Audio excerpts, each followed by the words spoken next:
یہ جو شمر تھا نا پانی بند کرنے والا، حضور کی اولاد پاک کو قتل کرنے والا، جب مختار ثقفی کی فوجیں اس کے پیچھے لگی نا تو یہ دوڑا مدینے کی طرف، مضافات مدینہ میں دوڑتا دوڑتا دوڑتا دوڑتا ایک ایسے خیمے میں داخل ہوا جس خیمے کے اندر مصلی پہ امام زین العابدین تشریف فرما۔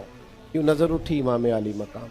دکھ بھی نہیں بندے کو بھولتے، دشمن بھی بندے کو نہیں بھولتے، جس نے تکلیف دی ہو وہ بھی اکثر یاد آتا ہے۔ تو امام نے یوں نظر اٹھائی، دیکھا چونکہ وہ دوڑا آیا تھا اور گرمی کا موسم تھا تو سانس پھولا ہوا تھا، تو امام فرمانے لگے پانی پلاؤں؟ پانی پلاؤں کس کو؟ جس نے پانی بند کیا۔ شمر سمجھا کہ انہوں نے پہچانا نہیں۔ امام اٹھے، مٹکے سے پانی پیالے میں ڈالا اور بھر کے دیا، کہا پی لو۔ پیاس بڑی شدید تھی، وہ پی گیا۔ امام نے ایک پیالہ اور بھر کے دیا، تیسرا پیالہ اور دیا، جی بھر کے پانی پی لیا، تھوڑا سستا لیا، سانس بحال ہو گئی۔ امام مصلی پہ چلے گئے، اسے بھی محسوس ہوا کہ جو فوج میرے پیچھے لگی تھی وہ دائیں بائیں ہو گئی۔ وہ باہر نکلا، باہر جا کے نا تو وہ شرم سے پانی پانی ہو گیا، لوٹ کر پھر اندر آیا۔ اسے پتا تھا کہ فوجیں میرے پیچھے ہیں، مرنا تو میں نے ہے ہی، تو ایک سچ نہ بول جاؤں جاتے جاتے۔ کہنے لگا زین العابدین شاید پہچانا نہیں، شرم سے گردن جھکی ہوئی، شاید آپ نے پہچانا نہیں۔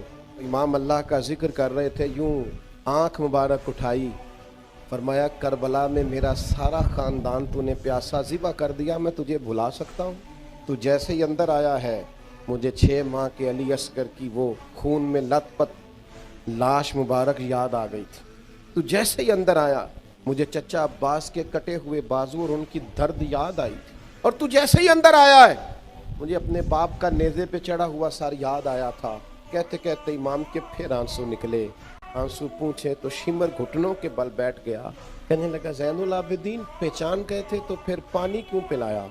تو امام نے یوں کر کے آنسو پوچھے، کہنے لگے مجبور بڑا ہوں نا، علی کا پوتا ہوں میں، علی کا پوتا ہوں، سیدہ کا پوتا ہوں میں، حسین کا بیٹا ہوں، میرے گھر کا رواج ہی کچھ اس طرح کا ہے، میں اپنی خاندانی وجاہت سے مجبور ہوں، تمہارا کام پانی بند کرنا ہے۔ ہمیں سکھایا گیا ہے دشمن بھی آئے تو پیالے بھر بھر کے پلانا ہے، ہمارا سٹیٹس نہیں کہ دشمن کی طرح اس کی سطح پہ آ کر اس سے مقابلہ کریں۔